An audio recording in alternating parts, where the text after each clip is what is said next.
they asked me if I would marry someone who just started going to church yesterday.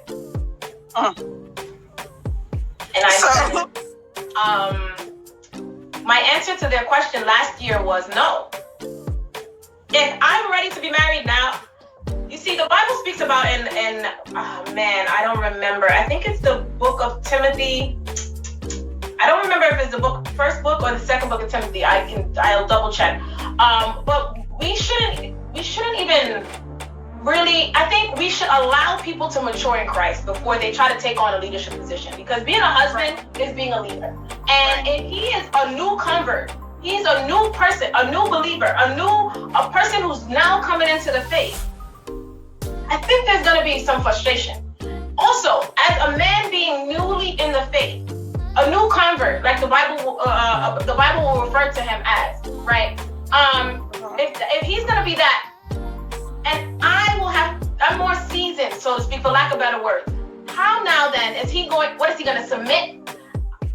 How is it going to work? I just don't understand how it would work in that time period that I have been in the faith for much longer than he is. Okay, that doesn't mean I won't speak to him, doesn't mean that I won't friend him, doesn't mean that. But if I say, for example, that I'm looking to get married now, and he just started coming to church yesterday, or he started coming to church because of me, and he doesn't already have a relationship with God. And then the requirement in the book of Ephesians chapter 5 says that he should love his wife enough to lay his life down, like Christ laid his life down for the church. How is he going to possibly know how to lay his life down for me, like how Christ laid his life down for the church?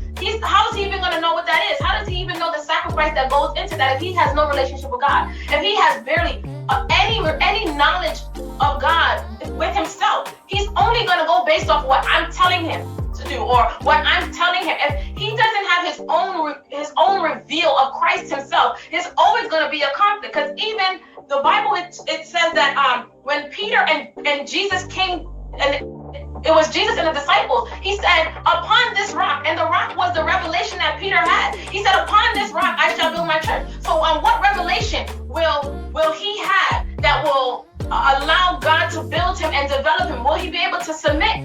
Will there be a discrepancy with the changings and the crossing of roles in the marriage? I feel like I wouldn't be able to take that on. Not saying that I wouldn't be able to win him to Christ. I'm sure I will be able to win him to Christ, but I don't know that I will be able to marry him because I don't feel like we are matured.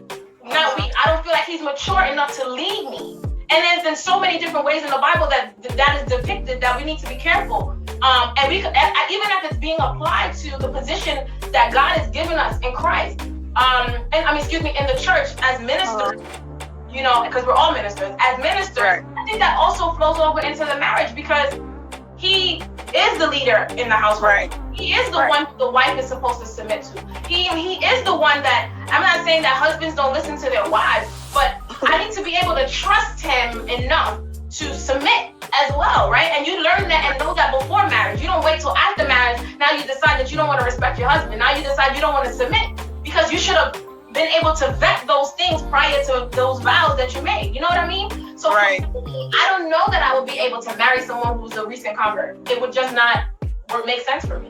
And I think both sides, for male and female.